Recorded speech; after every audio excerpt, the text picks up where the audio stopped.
Assalamualaikum warahmatullahi wabarakatuh. Alhamdulillahirrabbilalamin. Wabihi nasta'in wala umri dunya waddin. Wassalatu wassalamu ala asrofil anbiya'i wal mursalin Sayyidina wa maulana Muhammadin wa ala alihi wa sahbihi ajmain, amma ba'du. Yang saya hormati kepada Rektor Citi Muslim Blok Blitar, yang saya hormati kepada staf-staf dosen sekalian, khususnya wali kelas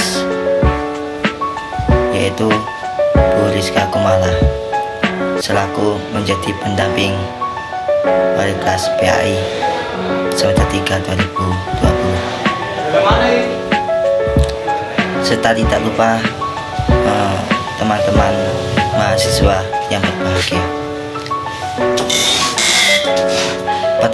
Pertama-tama marilah kita panjatkan syukur kehadirat Allah Subhanahu wa Ta'ala yang mana yang telah memberikan kita rahmat, hidayah serta inayahnya sehingga kami bisa melaksanakan tugas kelompok dengan sebaik-baiknya mungkin.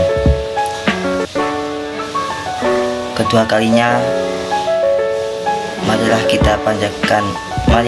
kita curahkan kepada Nabi Agung Muhammad SAW, Nabi yang mana yang telah memberikan dari kegelapan menuju ke terang benerang, dan semoga kita mendapatkan syafaatnya min yaumi hada ila yaumil qiyamah. Amin amin ya rabbal alamin. Kami akan mempresentasikan kelompok SPI atau Sejarah Peradaban Islam dari kelompok 7, yaitu pematerinya yaitu yang bernama pertama Ahmad Fauzi, kedua Mbak Arvin, ketiga Mbak Aisyah. Pertama yaitu saya akan menerangkan peran Wali 9 penyebaran Islam di Indonesia di daerah Demak dan Cirebon. Kedatangan Islam di Indonesia baik secara historis maupun historiografi, sosiologis,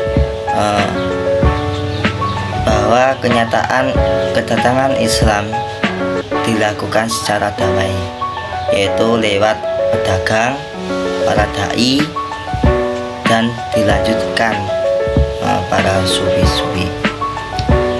Nah, kelompok inilah yang menjadi orang-orang yang tidak bertensi apapun.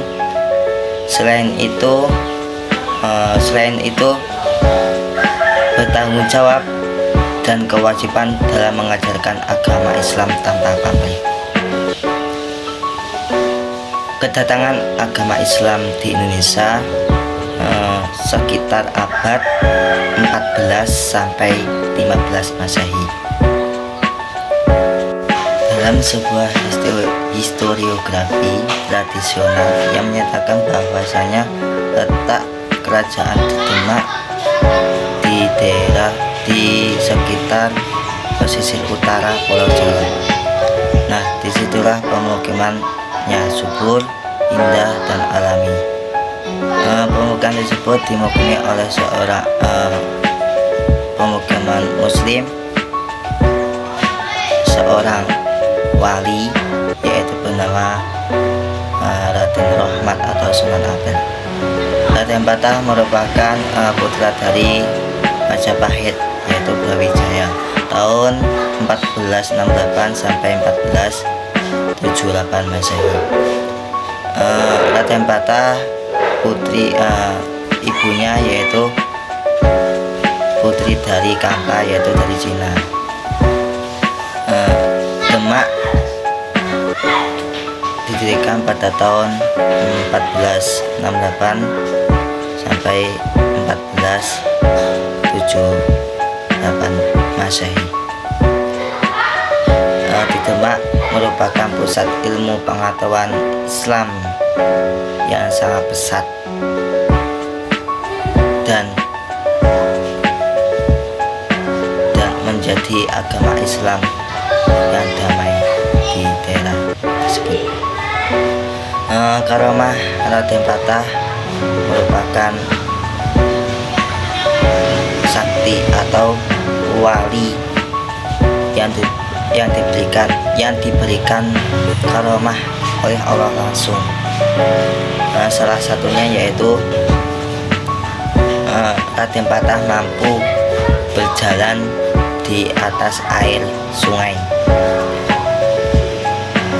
Nah, itu karomah dari Raden Patah. Dan ada lagi cerita ayam dari batu. Nah, itu suatu hari ada seorang yang sombong yang adu jago ayam, yang dimana ayam tersebut selalu menang di pertarungan tersebut. Suatu ketika Raden Patah melihatnya dan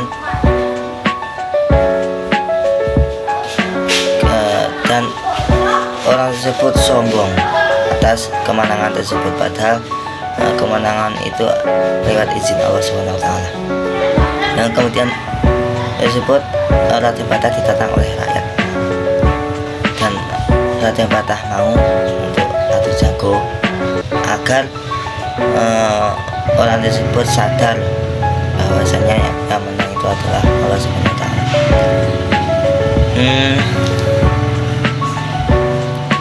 Kemudian Raden Patah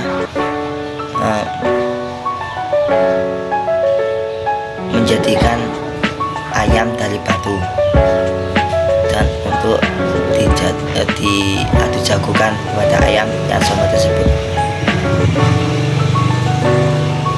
Dan ayam tersebut, ayamnya Raden Patah menang, dan orang yang sombong tersebut takut kepada Raden Patah dan mengikuti ajarannya. Bagaimana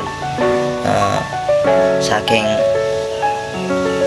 ampuhnya Raden Patah tersebut, ayam tersebut ingin menjadi muridnya. Nah, itulah. Dan sedangkan di Cirebon yang dipimpin oleh Sunan Gunung Jati, yaitu Syarif Hidayatullah, yang mana Cirebon tersebut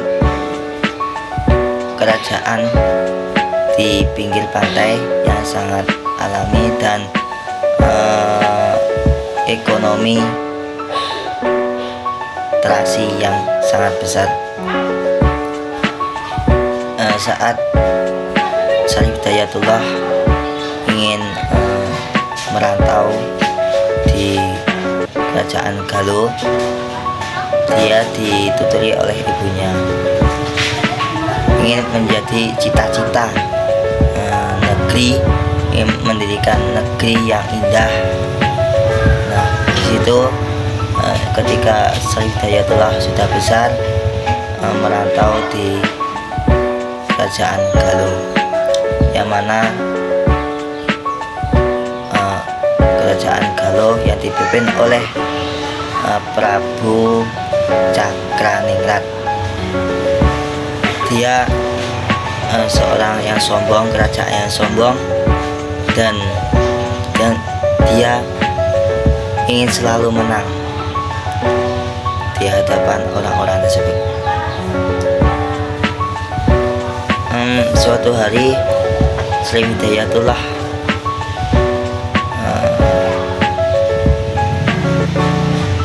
sopir berjalan kaki menuju ke Gorontalo, ke kerajaan Galuh. Dia menemukan rakyat susah payah mencari air, padahal dia sudah ritual dengan adat istiadat dari keyakinan dia sendiri, dan tidak muncul Kemudian Sunan Gunung Jati atau Syarif Hidayatullah memberikan atau sama Allah diberikan karomah, yaitu bisa mencari sumber yang sangat besar, dan saat ini masih ada sumbernya. Itulah apa itu karomahnya Sunan Gunung Jati. Dan suatu ketika ada cerita rakyatnya ini sama suami dan istrinya, dan suaminya itu melihat istrinya bahwasanya istrinya telah selingkuh dengan orang lain. Dan saat itu suaminya mengejar istrinya, dan di situ Sunan Gunung Jati melihatnya sebuah kejadian tersebut. Dan suatu ketika Sunan Gunung Jati ingin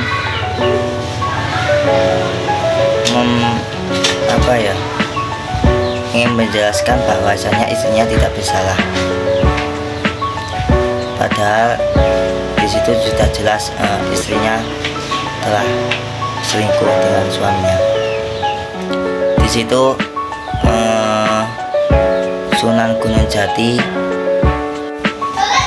sedangkan di Cirebon pada tahun 1480 Masehi, Sunan Gunung Jati mendirikan Masjid Agung Sang Cipta Rasa, yang mana di sana menjadi sarana dakwah Islam yang sangat pesat keilmuannya.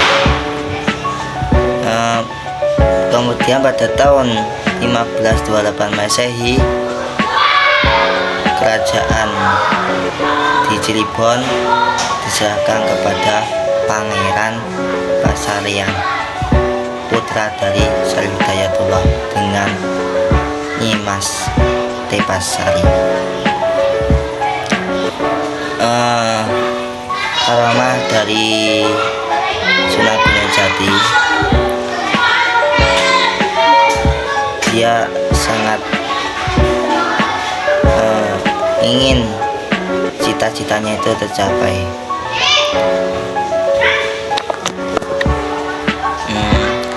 Dan ini ada cerita dari kerajaan Cirebon ke Raja Galuh, yaitu dipimpin oleh Prabu Cakraningrat. Raden Sunan Gunung Jati berperang dengan Prabu Cakraningrat karena ingin damai. Akan tetapi Prabu Cakraningrat tidak mau damai, dan akhirnya kerajaan Galuh atau Prabu Cakraningrat menjadi lingsir atau lenyap dan dilenyapkan oleh Sunan Gunung Jati. Dan setelah kerajaan Galuh atau Prabu Cakraningrat sudah lumpuh, akhirnya Cirebon kembali damai dengan Islam yang damai. Keinginan Syarif Hidayatullah adalah ingin menjadi negeri yang damai, tidak sombong, dan dia menjalankan pimpinan itu dengan Islam, dengan agama Islam. Dakwah sufistik di Banten. Peran Sultan dan peran ulama dalam penyebaran Islam di Banten. Peran Sultan. Islam menyebar ke seluruh wilayah di Banten tidak lepas dari pengaruh kekuasaan Kesultanan di Banten Demikian pula kekuasaan Kesultanan Banten mendapat legitimasi kuat dari agama Islam. Peran ulama. Pendekatan yang mereka gunakan adalah pendekatan sufistik. Artinya, keberhasilan dakwah Islam di Banten tidak bisa dilepaskan dari tokoh-tokoh sufi penyebaran Islam di Banten. Tokoh ini ada 3. Yang pertama yaitu Syekh Yusuf Al-Makassari. Beliau lahir di Goa, Sulawesi Selatan tanggal 3 Juli 1626. Beliau dipercaya sebagai mufti kerajaan dan guru bidang agama. Karya-karyanya di bidang tasawuf antara lain yaitu A. Habl al-Marid li Sa'adah al-Murid, B. Al-Futuhat ar-Robbaniyah, C. Zubda al-Asrofi Tafqiq Mayarib al-Akhyar, Do. Tuhfah al-Labib Biliko al-Habib, E. Safinah al-Najah al-Mustafadah an al-Masyayih as-Siqot, F. Al-Fawaid al-Yusufiyah fi Bayan Tahqiq as-Sufiyah. 2. Syekh Abdul Karim Tanara. Beliau adalah ulama besar yang sangat berpengaruh di akhir abad 19, menyebarkan thariqat Qadariyah. Kemudian beliau tak henti-hentinya berpesan kepada masyarakat supaya memperbarui kehidupan agama mereka dengan jalan agar taat beribadah. Dan berkat kedudukannya yang luar biasa, khutbah-khutbahnya mampu mempunyai pengaruh besar terhadap penduduk Banten. 3. Syekh Asnawi Caringin. Beliau lahir pada tahun 1850 di Caringin, Banten.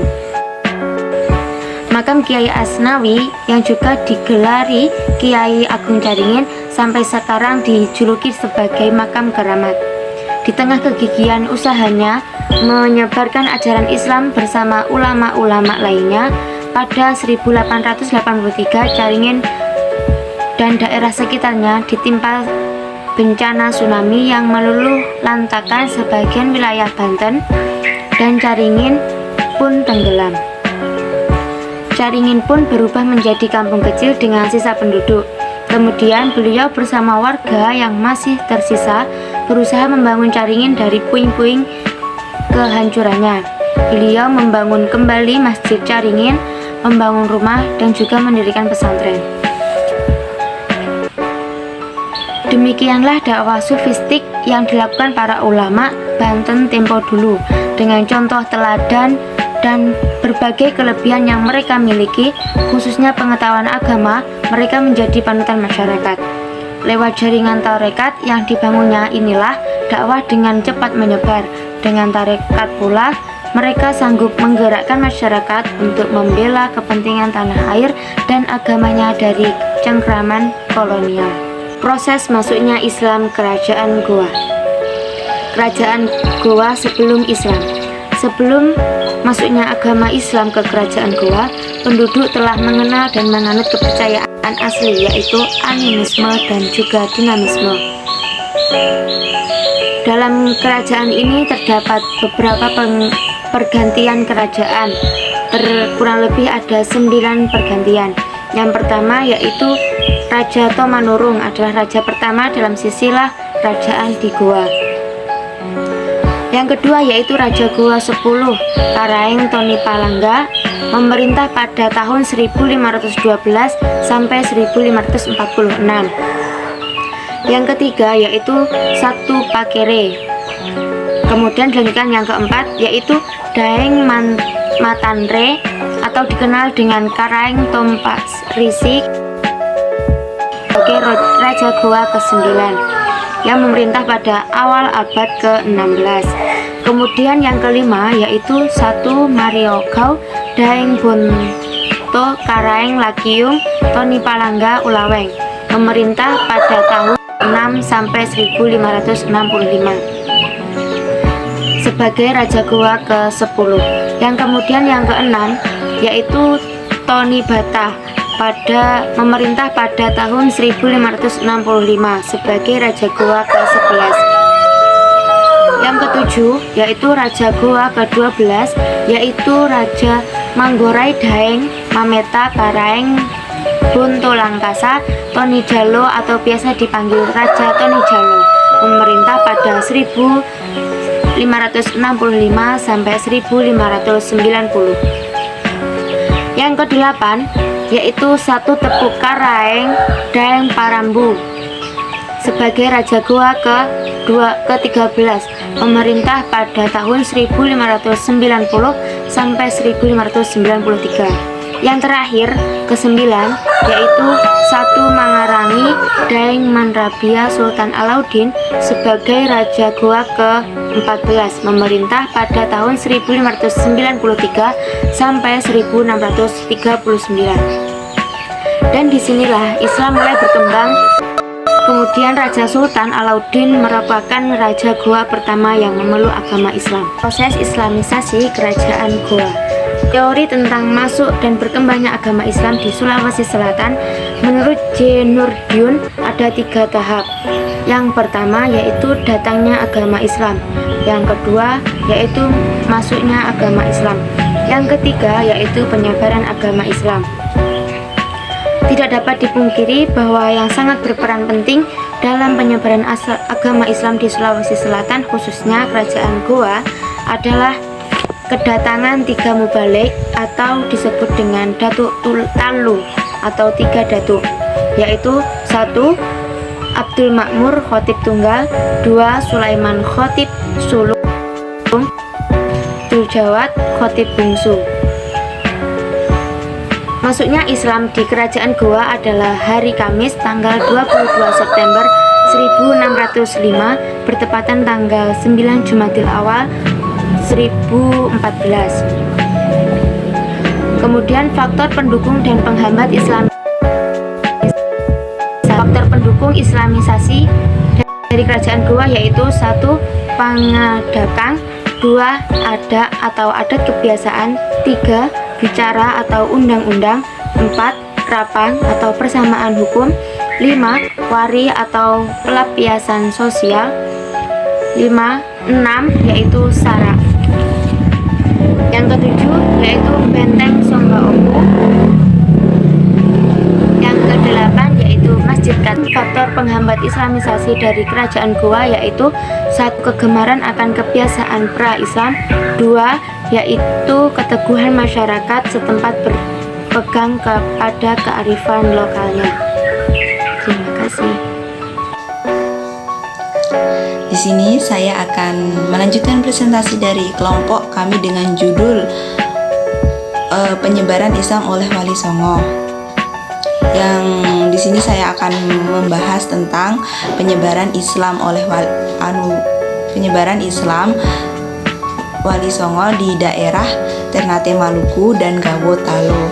Penyebaran Islam sendiri di daerah tersebut tidak luput dari pengaruh seorang tokoh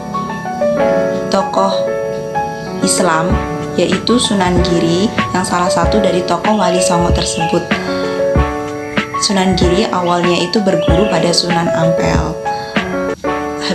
Setelah itu Sunan Ampel menyuruh Sunan Giri untuk kembali berguru kepada ayahnya sendiri. Waktu berguru kepada ayahnya, Sunan Giri disuruh oleh ayahnya untuk mendirikan sebuah pesantren di salah satu daerah yang berada di atas bukit. Makanya Sunan Giri itu disebut Sunan Giri karena Giri itu artinya tinggi. Jadinya maksudnya itu Sunan Giri itu adalah tokoh Islam yang menyebarkan Islam di daerah dataran tinggi. Dan saat menyebarkan Islam di daerah dataran tinggi itu berita tentang pendirian pesantren itu sampai di telinga para raja-raja Maluku. Dan salah satu tokoh Ternate yang berguru kepada Sunan Giri yaitu Zainal Abidin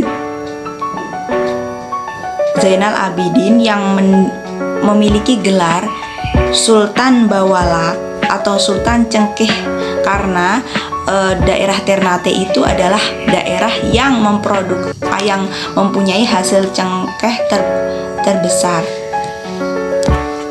Di pesantren sendiri, Zainal Abidin adalah murid yang gigih, berani, dan soleh.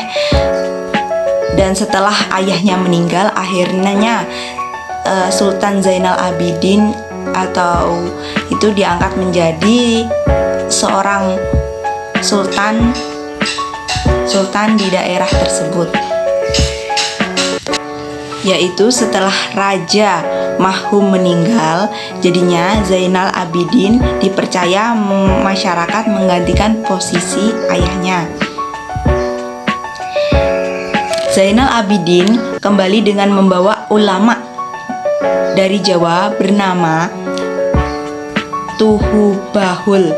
Pada masa inilah kerajaan Ternate memeluk Islam dan terjadi perombakan besar-besaran oleh Zainal Abidin. Yang pertama, gelar Kolano yang diubah menjadi sultan dan mengubah kerajaan menjadi kesultanan. Yang kedua, meresmikan agama sah kesultanan yaitu agama Islam. Yang ketiga, membentuk lembaga kesultanan. Keempat, memposisikan seorang sultan sebagai pemimpin.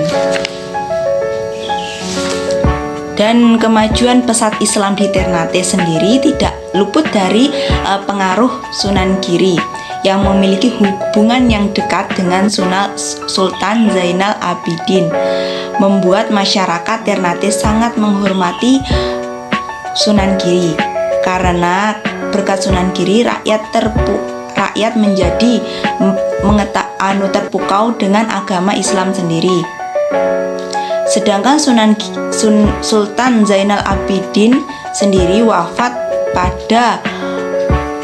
pada tahun 1500 Masehi dan pemerintahannya dilanjutkan oleh Sultan Bayunullah, anaknya.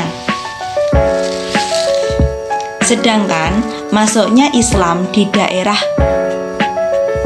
Goa Talo, Goa Talo sendiri itu memiliki hubungan yang sangat dekat dengan kerajaan Ternate yang membuat Raja Ternate itu membujuk kerajaan atau Raja Goa Talo sendiri untuk memeluk Islam. Tapi awal mulanya itu gagal. Tapi pada abad ke-16 datang seorang utusan dari Aceh yang ditugaskan menyebarkan Islam ke Sulawesi Selatan, bernama Khatib Tinggal Abdul Makmur. Raja yang pertama memeluk Islam di daerah Sulawesi Selatan adalah Raja Talo yang jabatannya juga sebagai Makubumi Kerajaan Goa. Nama Raja Talo yang memeluk Islam adalah Karange Matoaya.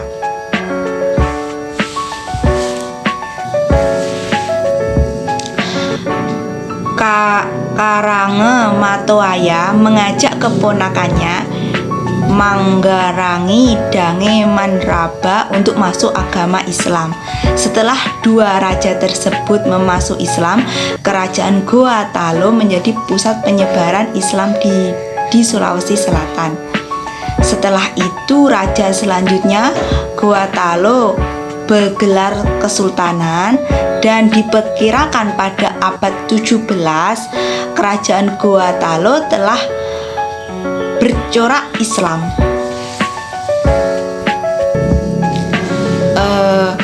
Pada tahun 1908 beberapa pasukan gabungan dari Bugis itu menyerang Goa Talo. Namun pada tahun depannya kerajaan Goa Talo berhasil mengembalikan keadaan dan kerajaan Bugis menerima Islam dengan lapang dada.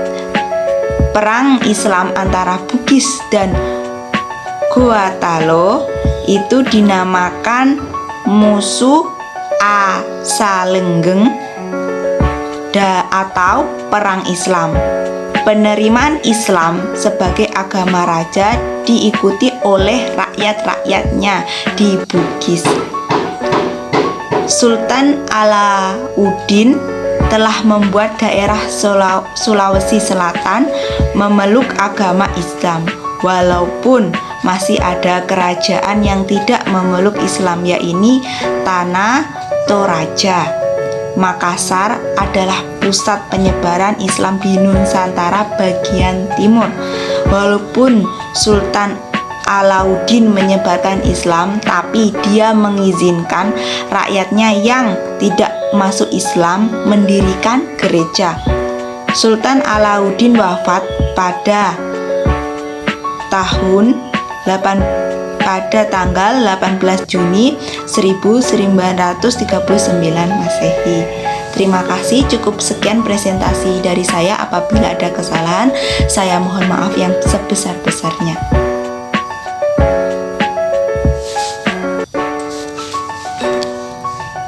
Wassalamualaikum warahmatullahi wabarakatuh.